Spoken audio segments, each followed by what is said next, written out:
Good afternoon, Chair Bollendroff, members Garrett, staff and guests. The lobbies are open and the recording has begun. Thank you, Gretchen. We'll go ahead and convene the executive management team meeting for Wednesday, January 8th. This is an opportunity for board members to hear from staff throughout the LCB, and we will go ahead and kick it off with our first agenda item, and that's from Mark with a legislative update. Mark, go ahead. Okay. Good afternoon, Chair Bollendroff and member Garrett. We are just days away now from the start of legislative session. The 2025 session kicks off on Monday, the 13th. We've been sharing our modest legislative agenda with members and looking for sponsors, and Director Lucella and I have met with the new chairs of our policy committees. In the House, our work shifts to the Consumer Protection and Business Committee, which is chaired by Representative Amy Wallen. We worked with her a bit on the adult entertainment bill last year, and we're looking forward to building that relationship. In the Senate, the committee's the same. It remains the Labor and Commerce Committee, but with the retirement of Senator Kaiser, we'll have a new chair, and that will be Senator Rebecca Saldana, somebody we've worked a lot with in the past, most notably on the social equity bill, Senate Bill 5080 from 2023. I'll be giving the board legislative updates during caucus throughout the session, and I will look to set up additional meetings with the board as we need them. Of course, if there are bills that you want more information about or ways to bring the board's perspective on legislation, please don't hesitate to reach out to me. Right now, I think as staff, we're focused most on a presentation to the House Policy Committee on Tuesday, the 14th. So that's focusing mostly on the regulation of alcohol with a bit of tobacco and vapor products as well. We may have the opportunity to do a cannabis policy 101 style briefing for them, but that would likely be later in session if that happens. Now, we did a version of this presentation back in 2023 at the old Regulated Substances and Gaming Committee. I think you were there for that one, Chair Bollendroff. This one is going to need to be a little bit more streamlined. So it's going to be interesting to see what kind of questions we get, given that we're going to have members who are very new to these issues, not just new to the legislature members, but others who haven't been on committees governing this stuff in the past. That's going to be very interesting to navigate, and I might reach out to the two of you as really important ambassadors of our work as needed. I will also be doing legislative team meetings for our staff here at the agency as we tap subject matter experts throughout the agency to help analyze bills, spot potential problems or potential opportunities early in the game. And with that, I'd be happy to answer any questions that you might have. Thank you, Mark. Any questions, Member Garrett? I see no questions. I have a couple of just quick questions. Can you say Sure. the name of the House committee one more time for me? Yes, it's Consumer Protection and Business. And we know that Representative Wallen is the chair. Do you have the list of members, or can you send us a list of the members of that committee? We can, yes. I will be Great. sure to send that to you. All right, thank you. All right, thank you very much. Appreciate it. Sure. Anything else? You're all done. Okay. All right, we'll now move over to Becky with the licensing update. So good afternoon, Chair Bollendroff and Board Member Garrett. Happy 2025. Same It's to going to be a you. great year. I have a few updates. I want to start with social equity because we just signed our third-party contract with Alta Point Consulting, LLC.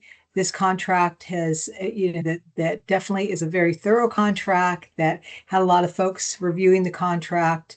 The project team is going to be meeting with Alta Point Consulting sometime this month. But we're excited to have that third-party vendor now contracted in place. We also recently did so do you have anybody have questions about that? Okay. I do. Becky, can you just remind me what the contract with the third-party vendor includes at this time? Certainly. So I'll include the big pieces. Okay. That what it really includes is that after we go through we open the window for social equity, that we'll gather the information and it will go directly to the Alta Point Consulting to actually review and work with those applicants to gather the information to determine whether or not they meet the criteria to be social equity applicants. Okay, thank you. So That's a pretty short much version. it's just the new contractor that we're using to do the work similar to the contractor in the first round. Exactly. Yeah, Right. that's Exactly. what, thank you. Yeah. We also we recently, along with social equity, we sent out a local authority survey that some of the questions that we had, as you know, it really is an area that our applicants are having a lot of difficulties. And so some of the questions that we asked them is if they were aware of the social equity program, that if they had a cap on the number of licenses that they allowed in their areas, that 12 of them said yes, and 9 of them said no, and 2 said that they didn't want any information. Like, we don't want any information. We don't want to answer your questions. That we asked if they were interested in any virtual discussions about the cannabis businesses, or if they'd be interested in speaking with those folks that are currently licensed, and that we only received 2 responses and they were not interested. And that also asked about that reducing buffer zones. 15 of them said nope, they were not going to be reducing any buffer zones. 5 of them said yes, and 3 of them said, again, they don't want any information about reducing buffer zones. They had no interest in doing that.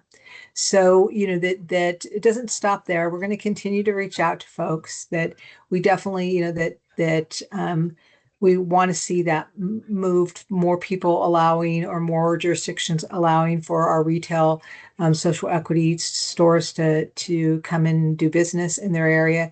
I think a lot of it needs to be around education, and educate for them. Great. I see a question from Member Garrett. Becky, and I had this conversation earlier with Will.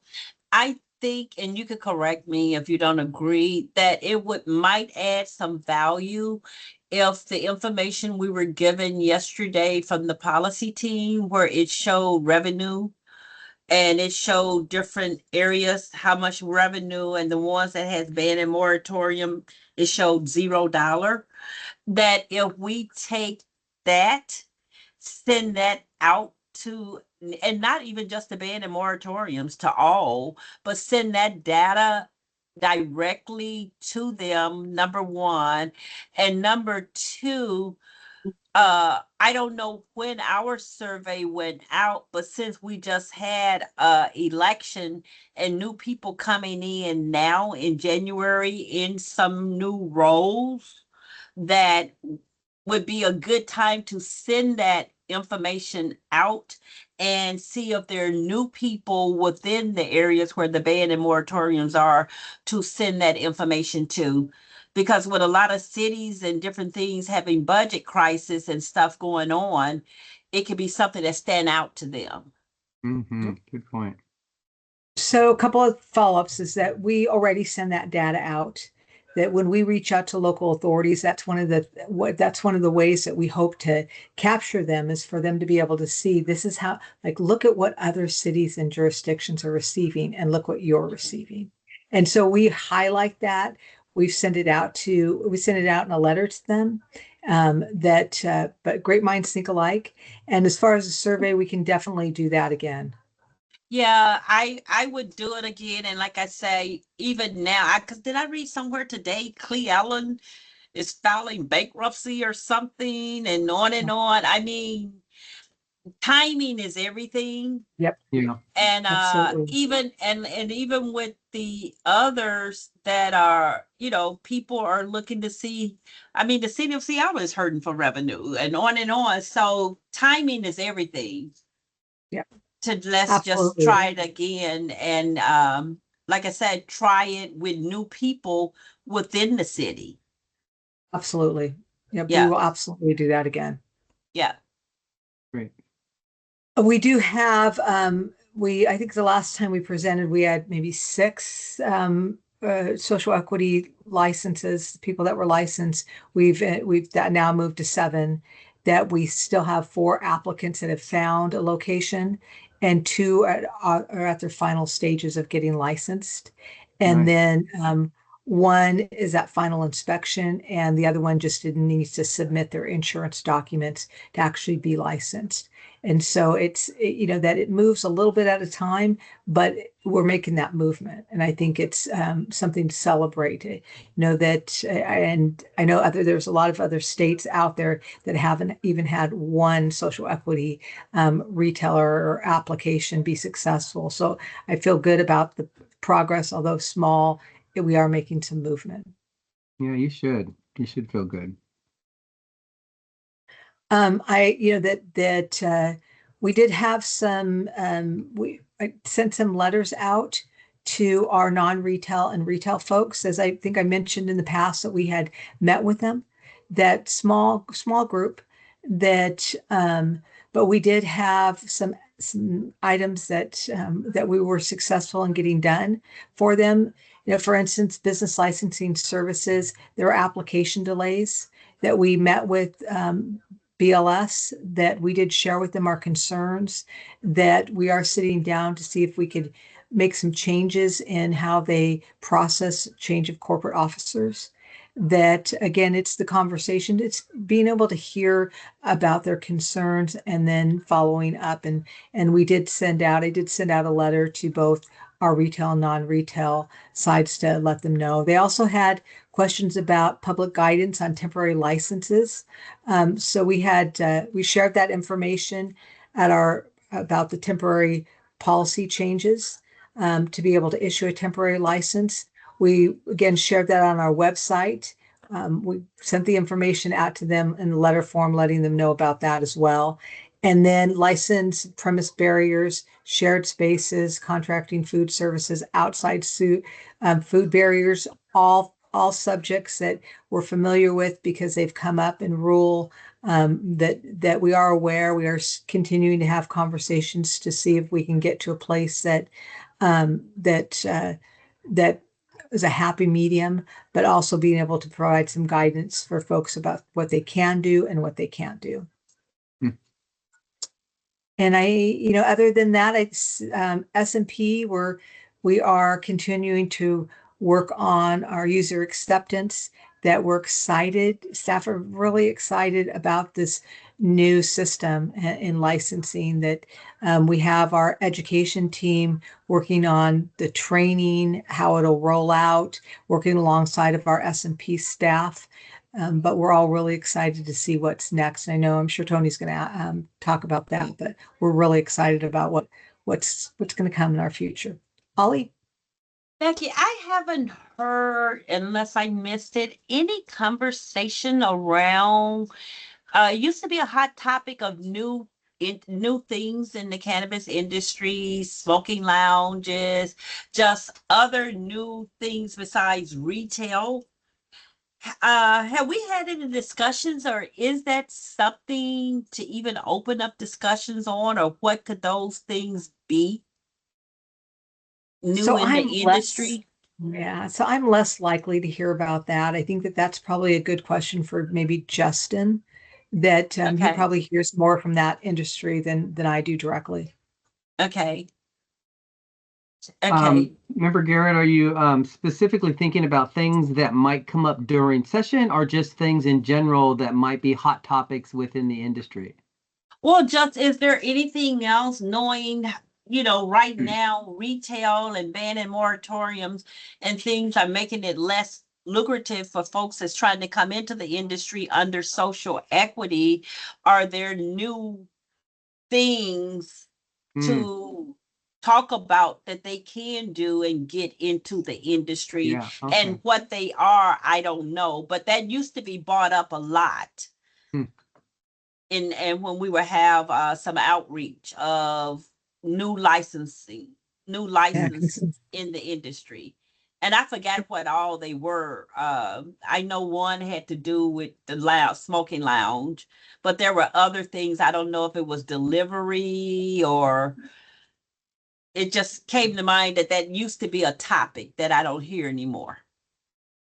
Yeah, we still hear a little bit about some of those conversations. However, that's not something that we could do on our own. That needs legislative changes and a new license type. But we are still hearing, particularly around the consumption lounge concept. I attended a meeting before the holidays with the Cannabis Alliance, and there was a number of folks bringing that up, and we talked about what, some of the issues that they may want to consider when you're looking at exploring legislation around cannabis lounges.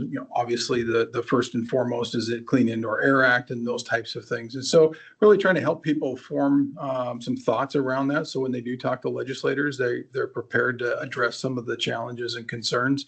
But we do hear periodically around the consumption lounges, the home delivery issues. Right.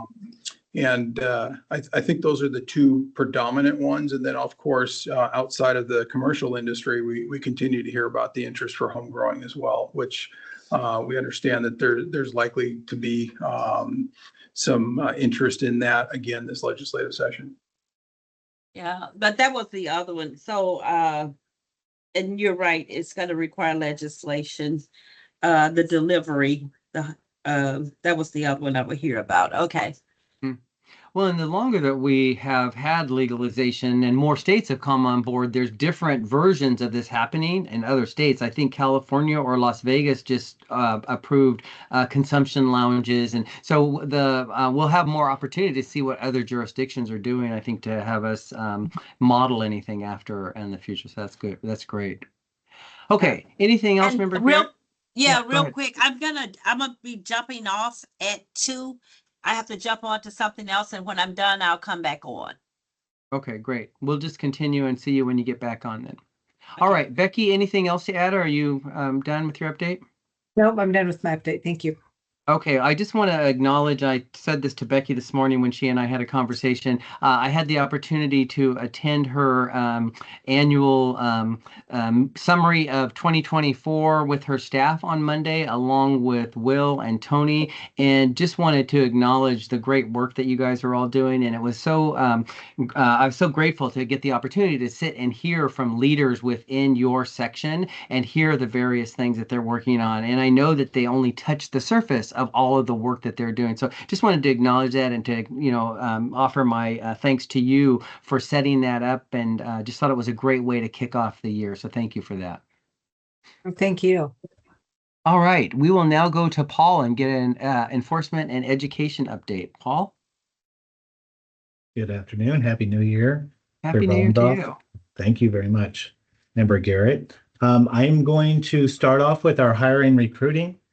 We have currently 25 vacancies, which is an approximate vacancy rate of 18%.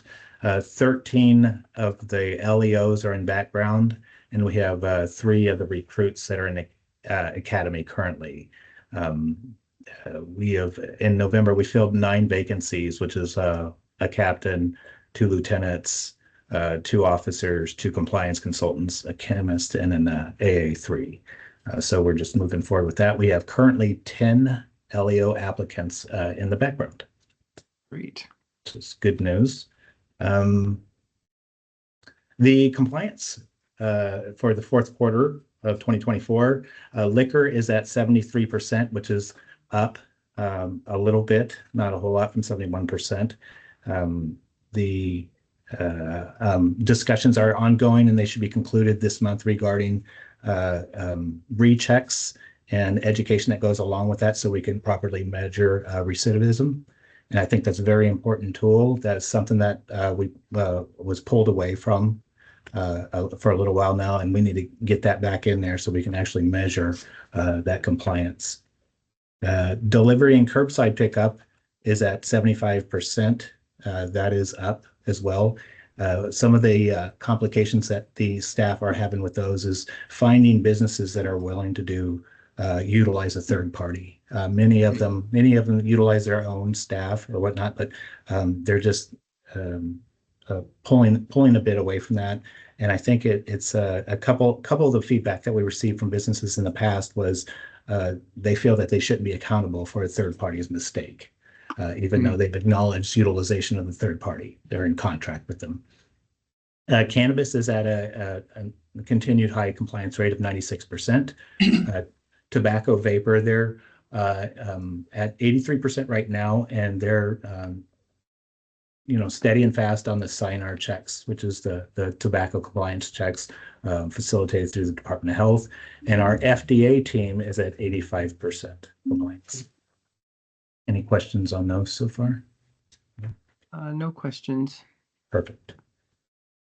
So far, our warnings, AVNs, and notices to correct fourth quarter resulted in, I think we're on average is about 100 warnings. AVNs are at 233, and primarily those are for youth access, and 75 of them are notice to corrects. And I'm sorry, that's for the liquor side. That was on the liquor piece. Is cannabis as at 83 warnings with 15 AVNs and 117 notice to corrects. So the education is going strong with consultants. Our tobacco is at 73 warnings with 45 AVNs, and that has picked up from the third quarter due sharply because of how the SINARs pick up when we get assigned SINARs. Typically, it's around September, and they're out pretty regular doing the checks. So in total for fourth quarter, and these are totals, is the 256 warnings with 293 AVNs and 192 notices to corrects. So calendar year to date, which is interesting, is 1,130 warnings were issued with 976 AVNs and 948 notice to corrects.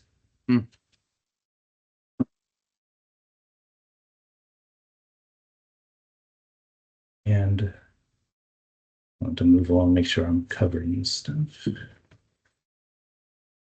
Well, before you move on too much further, can I go back and just ask a quick question about the vacancy rates? Absolutely. So you said there's 25 vacancies, which is about an 18% vacancy rate. How does that compare historically? Like, I'm just wondering, particularly since we've added compliance consultants on the alcohol side, has that decreased the vacancy rate, or has it remained the same and that hasn't really we haven't seen an impact of that change yet? Or yeah, just curious about that. Yeah, it is slightly decreased the vacancy rate. It is a much simpler process to hire consultants, and there's their primary component is education.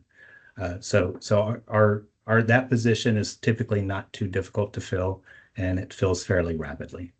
Okay, great. I'm glad to see that change is making an impact on the vacancy rate.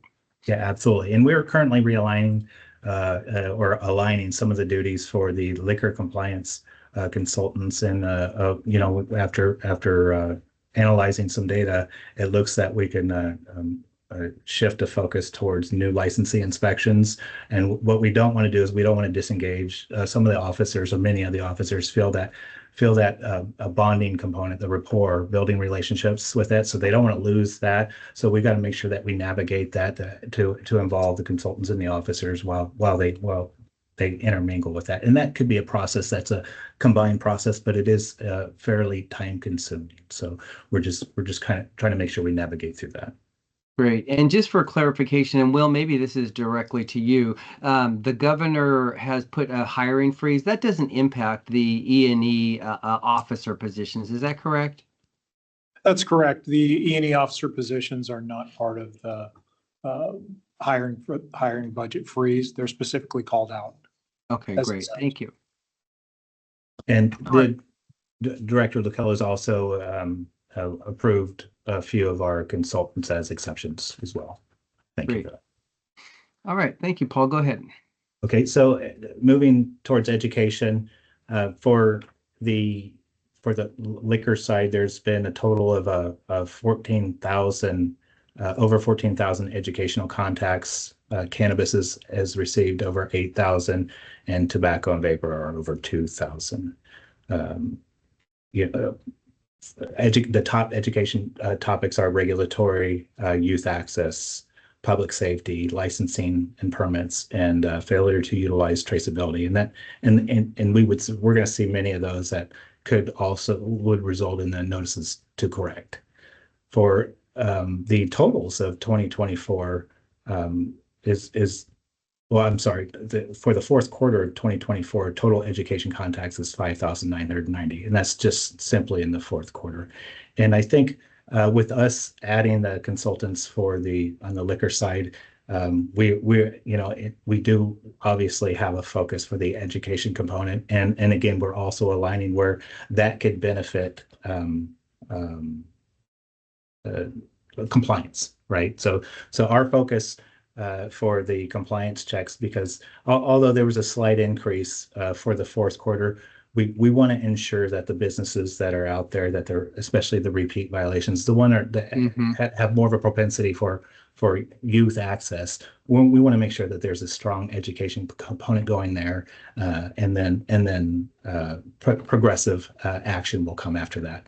But it's one of those that we're just not going to hit them and go hard and fast. We're going to make sure that there's an education component, and then we're going to add the rechecks and the compliance subsequent to that. So I look forward to this year, especially seeing possibly in the first quarter how that has impacted those. Great. That is the end of my slide. Are there any questions? I have no questions. Member Garrett, anything? All right. Thank you very much, Paul. Appreciate it. Perfect. Thank you. Take care. All right. Moving right along, we're going to move right over to Brian for updates for communications.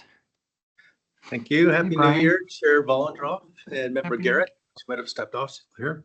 We've been very busy, our team, since the last time we met. First on the media side, it was fairly quiet though over the Christmas holiday, etc. We do expect a story that'll be coming out any day from KUOW NPR regarding high THC cannabis. They went through a lot of our data and had a lot of questions around that. Kristen Haley was the primary person on that, and I joined her on that, but did a great job.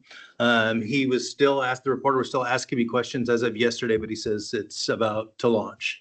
So we'll be looking for that. We'll make sure that everyone is available to see that, and we'll post it. Since we last met, we launched the agency's new website. So we're very excited about that. So we've been working on since before April, I think. And we hadn't refreshed our website in a complete overhaul like that since 2011. So you've been hearing me talk about it for several months. And so we're excited about what we've got.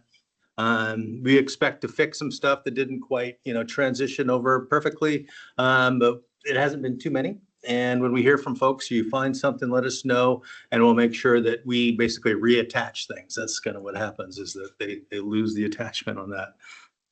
Big thanks though to Brad and Sam, who really poured it on and had to do a lot of individual web page work those primarily that last month. And I was very proud of how my team has really responded to that, their commitment to getting that over the line. We also launched the agency annual report that happened on December 23rd. It's really, communications plays an important role in that, but that's really something that is work that's conducted by all of the divisions over a couple of 3 months. And there's a lot of content to produce and things that be able to help tell what it is that we do and how we're doing at it. And it's valuable information for legislators. I know that we've shared it broadly with stakeholders, but legislators review it. We'll get the occasional question about it. So we're happy to launch that. Working with all the folks that'll be involved with next week's legislative hearing that you heard Mark talk about on whatever that presentation might look like. And we're also marching on with the SharePoint Online transition. Several divisions now have moved over. Next week, we'll kick off with enforcement and education as well as finance. And then lastly, our team is going to be kind of laser focused on what needs to happen before release 2 of SMP come March 31st. And as Becky said, and Tony will fill you in on where we're at there. But there are some important responsibilities that communications needs to fulfill, along with primarily the licensing team and the finance team, to make sure that we're ready and we follow through with what's expected in the plan. So that's where we'll be headed, and that's where we're focused on. And but we were happy to get those things across the line and put them behind us and move on and look forward to the new year. Great. Well, appreciate all your work, and to update the agency website is no small task, and so I too appreciate everybody's commitment and work on that. And it looks fantastic. I really do think it's really a stark improvement from what was there. So appreciate everybody's work. Okay, thank you. Yeah. All right. Anything else? You're done? Okay. I'm done. Let's go. Thanks. All right. Thank you. All right. We'll go with Justin and a policy update. Justin? All right, good afternoon again.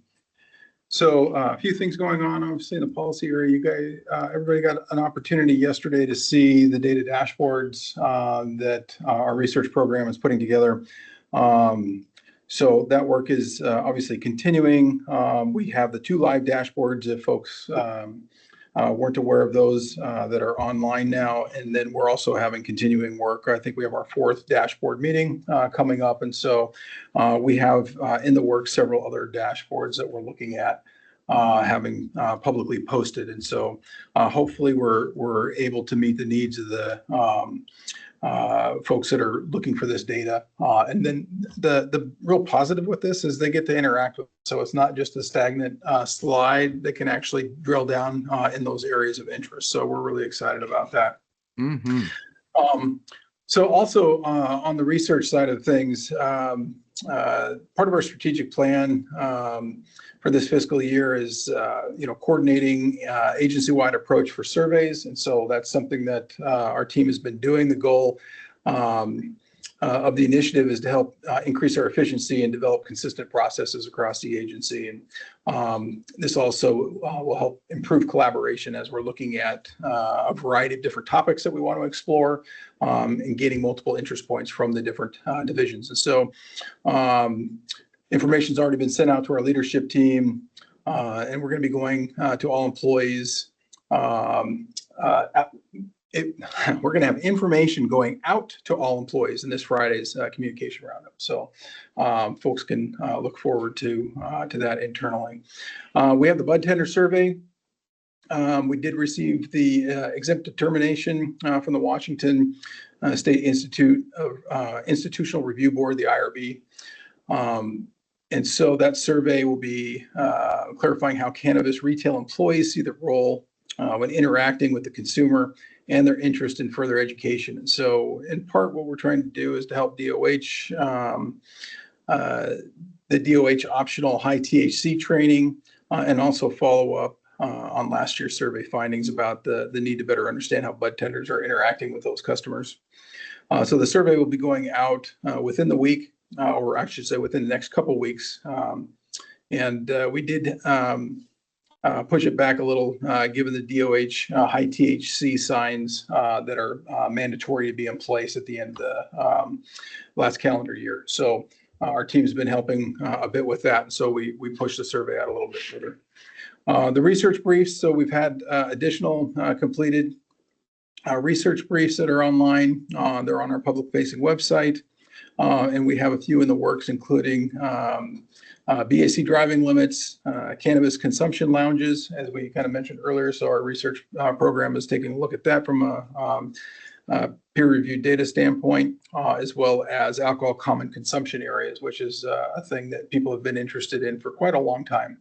And as we license by location in Washington, we've not fully explored social or the combined consumption areas. We do have pockets of that right now in very select areas. So we've had something with wineries and such, but as an overall kind of open opportunity, we see that in other states. And so that's something that we're trying to look at from a policy perspective. One of the other things that's coming up in the research area is we only have a couple research licenses. And the research licensees have to submit their research plans to the LCB. And typically we have contracted the review out because we didn't have our research program. So we understand that the current contractor isn't really interested in continuing. And now that we have our research program with 3 PhDs who understand research methodologies, we're working on a proposal to designate our research program as a scientific reviewer for those cannabis research licenses. So the current contract is up in June of 25. And so we do have the ability to take on the role. Again, there's only a couple of them. We have a significant amount of expertise, and then any expertise that we wouldn't necessarily have, we can continue to find a vendor to help in those particular specialized areas. And I think one of the big benefits of doing this, not only to have our program involved, but this will also be a cost saving for those who are going into and interested in a research license, because it's costing these research licensees several thousands of dollars to have that reviewed by that third party, where we can do it for free. And so unless we have a contract that we need to send out, we'll probably set up some parameters that if we do have to go out to contract, they'll have to pay whatever the balance is directly to the contractor, and all that has to be worked out over the next 6 months. But that's really what we're kind of looking at doing at this particular point. So more to come on that, but that's something that the team is currently exploring. Looking at the rules side of things, we've got coming up next week the alcohol product placement rules. And so we're continuing to see examples shared of retail stores, particularly some of the big box stores, displaying alcohol in the impulse areas, unsecured, and those types of things. So this continues to be an issue, and that alcohol product placement rule set that we're planning on opening next week is going to hopefully help with that. So on the cannabis front, we have the supplemental CR 102 for the sampling rules, and we're planning to bring that at the end of January. We've done some post public hearing, did some outreach specifically to industry associations and specific licensees who have more of a for lack of a better term, a niche kind of market that they do that a lot of other licensees don't do. So we could understand what is the impact, what are their approach, what would be reasonable for them. And we also talked with E&E about the approach that we're trying to modify based on the previous CR 102. And so I think we've come to a really good spot. We've got industry, from what I understand, I put out some feedback just before the holidays, and I've got only one comment back as of this Monday. People are pretty satisfied with the flexibility that we're building in and where we're at. And it looks like from an internal operational perspective, this would work as well. So streamline the process. I think that makes it easier for compliance, easier to understand, and for educational purposes as well. So I think that we're going to be in a really good spot when we introduce that supplemental CR 102 at the end of the month. It's been a really long time in the making in that project. So we're pretty happy that we've got support internal and external on the approach that we're modifying. The other thing that we're looking at, we're trying to look at some process improvement around some of the rule development, particularly around the petitions. And so when the board receives rule petitions, how are we going to process those around the timelines? We're also looking at other agencies. What are they doing around petitions? And we have some preliminary data. We've done some outreach to other agencies. We've asked for feedback by the end of January. So there's still several weeks before we expect a lot of feedback, but we have had some preliminary feedback from medium-sized and large-sized agencies, both. And to kind of give a flavor of what you'll see, unless, of course, there's a lot of other folks that are chiming in with different data. But at this particular point in time, we're seeing large agencies that had 3 petitions last year in 2024, where they accepted like 2 of them. We've had another large agency that had received 5 petitions in 2024, accepting 2. And then another agency had 2 petitions received in 2024. Compared to LCB, what we had in 2024 was we had 21 petitions with 33 petitioners. So some of those petitions came from multiple people and they were identical. So we had 33 petitioners and 21 petitions submitted. In 2023, we had 15 petitions submitted. In 2022, 19 petitions submitted. So we receive, in comparison, a significantly greater number of petitions than other agencies. And so we're trying to look at some of their policies and procedures. How do they handle it? But we have to also keep that in a perspective if they're only dealing with 2 or 3 in a year, or we have a larger volume. So we'll obviously be talking to the board and management team about this as it continues to progress, but just wanted folks to be aware that we're looking at those as potential process improvement areas. And so more to come on that. The other thing that we have on the rule front is today we opened the recruitment for the rules manager position. So the first screening will be in a couple weeks, and we're encouraging folks that if they are interested in applying with the LCB with the rules or as a rules manager, to take a look at that job announcement that's been posted. Right now, it's up on careers.wa.gov. HR is going to be sharing that broader. And again, it was just posted this morning, and so that's active now. And then we're also going to be representing an update tomorrow at the WIDAC meeting, and that's the Washington Impaired Drivers Advisory Council. So that's what we've got going on right now.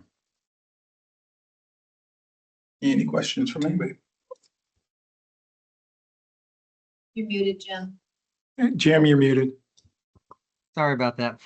Just wanted to go back a couple of quick comments and acknowledge the work of the research team. I think the data dashboards that they presented at caucus this week were exemplary, and they are exactly the type of information and data that we should be making publicly available. And as they pointed out, I get questions all the time. And when I first joined the board, a lot of my questions were around the revenue and where does it go and all that kind of stuff. And so to have it all in one place for people who are interested in that is just, again, exemplary. And then using the report, the Waterloo, I mean, we pay for that. And so to make it accessible to people to really understand what we're seeing and comparing us to other jurisdictions, I think is incredible. And I look forward to seeing what occurs on the alcohol side and the vapor tobacco side of the house. And I just want to acknowledge you and the team for that work.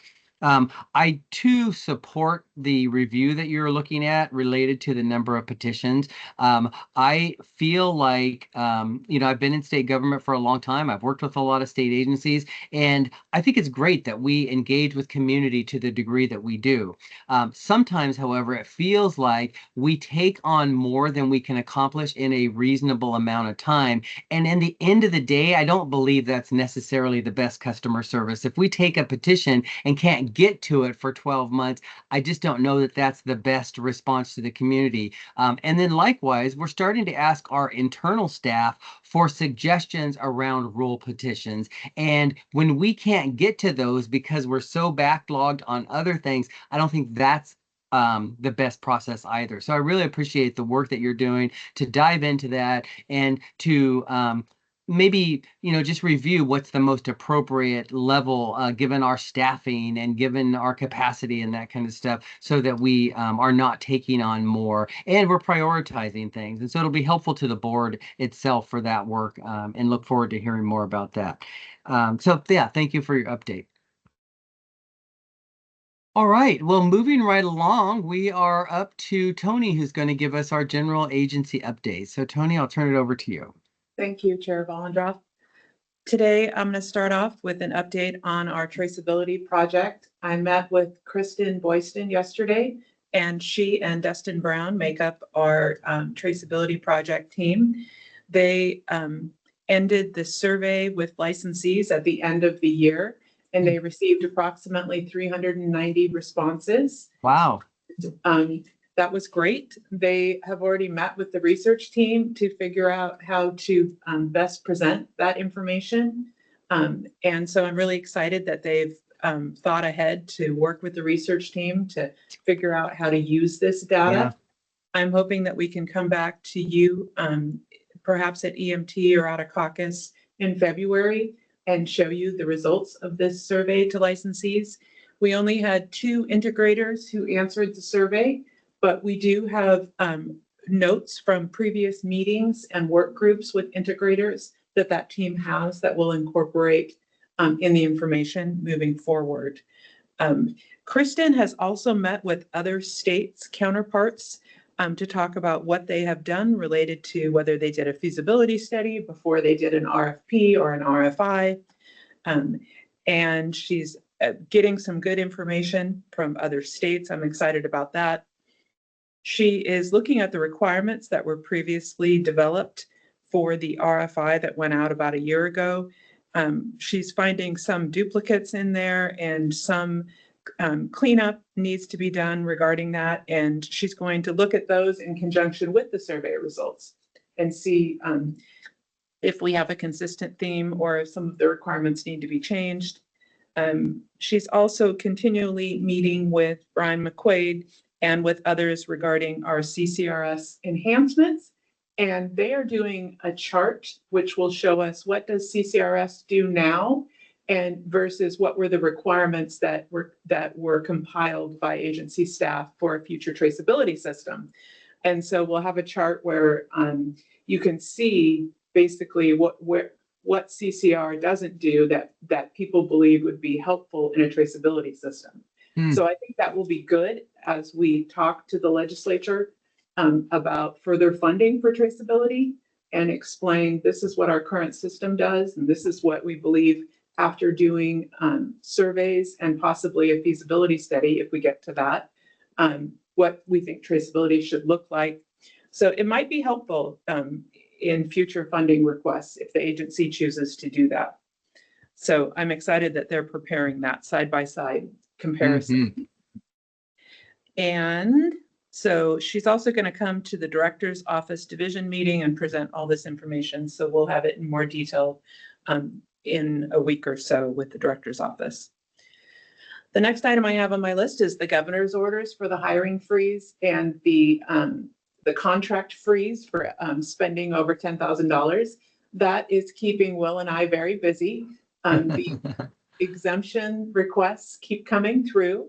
There are some times when the exemption requests don't quite have enough meat on the bone. So we're having some back and forth with staff. Everyone's learning what we need to see in those requests. And as was discussed earlier, the enforcement officers have a blanket or a specific called out exception or exemption. And then there are other people who fall under the exemption, but we need to review the specific jobs that they do. Why does the division think they fall under the exemption? So we analyze that.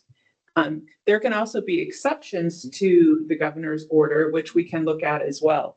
So far, we have just been dealing with exemptions, and Will has approved a fair amount, or I guess a small handful, I guess I would say. Besides E&E, there have probably been only 5 other approvals of exemptions in licensing and finance.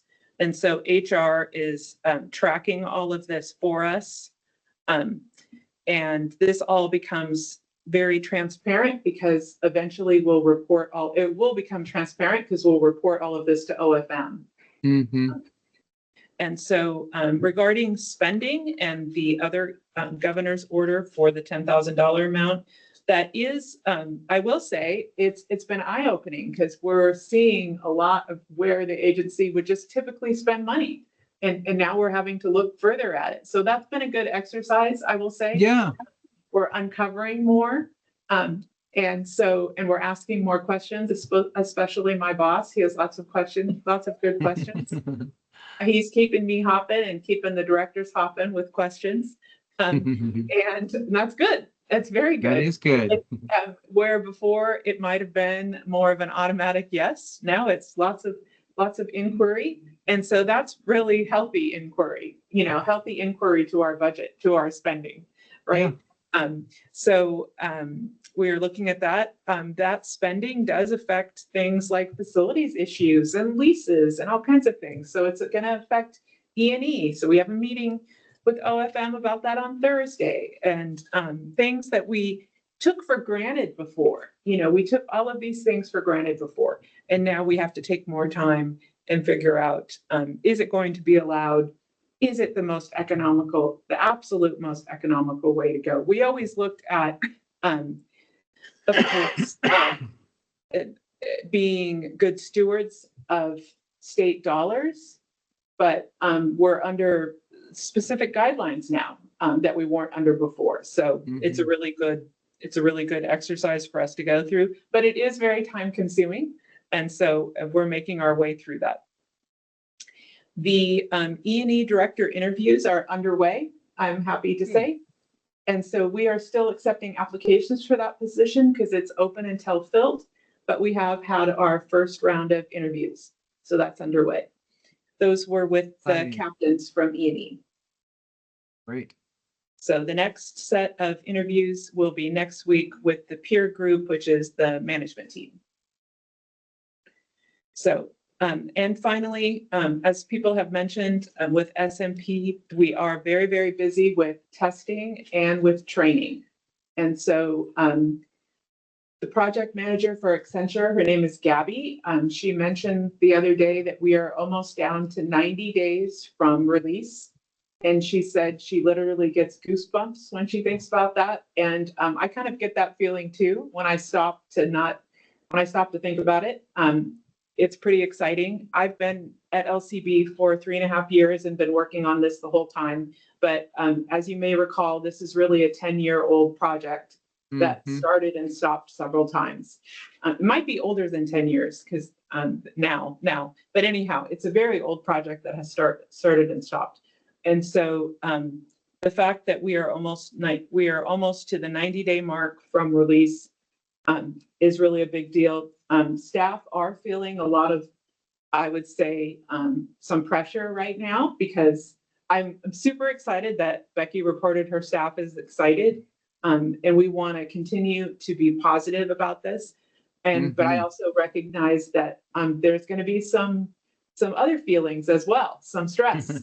So we gotta be good leaders and be empathetic to that, and recognize that this is a big change and use all of our organizational change management skills to the best of our ability. So we're working on that, and that's all I have. Terrific. Just going back to the governor's orders related to hiring and contracts, there was also a travel ban. Can you talk? I was wondering about the travel ban in light of the fact that we're a statewide organization, and sometimes we need to send somebody from the LCB over to Spokane to do whatever in E&E, whatever. How does that impact? How does the travel ban impact our ability to conduct our business statewide, if at all? It really doesn't. Our regular day-to-day business statewide can still be done. They can still drive to all their locations. That's part of their regular course of business. Okay. And so that's been allowed from the very beginning. The travel that we are reviewing is for conferences and trainings. And so if people want to travel for conferences or trainings, it has to go through a review process. And the first two requests we got were for in-state travel, where they would drive somewhere to do a conference/training. And so that's just